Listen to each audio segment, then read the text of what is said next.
आर्थिक अपराध निरोधक शाखा ने स्क्रैप डील के नाम पर बड़ी धोखाधड़ी के मामले में मुख्य आरोपी अरुण मक्खनलाल अग्रवाल को मुंबई से गिरफ्तार किया है। शिकायतकर्ता सुजीत कुमार रामेश्वर प्रसाद गुप्ता ने आरोप लगाया था कि आरोपियों ने भारत और मॉरिशस स्क्रैप का माल मार्केट से बेहतर भाव में देने का भरोसा देकर कुल 2 करोड़ 19 लाख रुपए की ठगी की। आरोपी अरुण अग्रवाल ने भरोसा जीतकर विभिन्न चरणों में एडवांस भुगतान लिया था। शुरुआत में 2 करोड़ लिए गए, जिनमें से 1 करोड़ 64 लाख रुपए का स्क्रैप दिया गया, जबकि 36 लाख का माल नहीं दिया। बाद में लालच देकर 71 लाख और ले लिए। शिकायतकर्ता को 2 करोड़ 19 लाख का आर्थिक नुकसान हुआ है। शिकायत के आधार पर आरोपी अरुण अग्रवाल को मंगलवार को गिरफ्तार किया गया।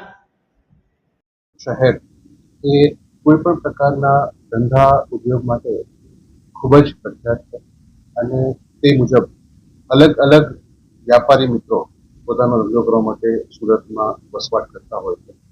એમાંના એક વ્યાપારી સુજીત કુમાર ગુપ્તા કે જે પોતે સ્કેપનો વ્યવસાય કરતા હતા, તેમની સાથે અન્ય પેઢીના આરોપી જે છે હાલ નીલમણી, અરુણ મક્ખનલાલ અને સંદીપ, એ લોકો પણ તેમના સંપર્કમાં આવેલા અને સંપર્ક બાદ પોતે સ્ક્રેપ સસ્તા ભાવે તેઓને અપાવી શકશે એવો વિશ્વાસ ફરિયાદીને અપાવેલો અને ફરિયાદી પાસેથી 2 કરોડ 1 લાખ રૂપિયા જેવી માતબર રકમ મેળવી લઈ અને 1 કરોડ 60 લાખનો પોતે સ્ક્રેપનો માલ આપેલો।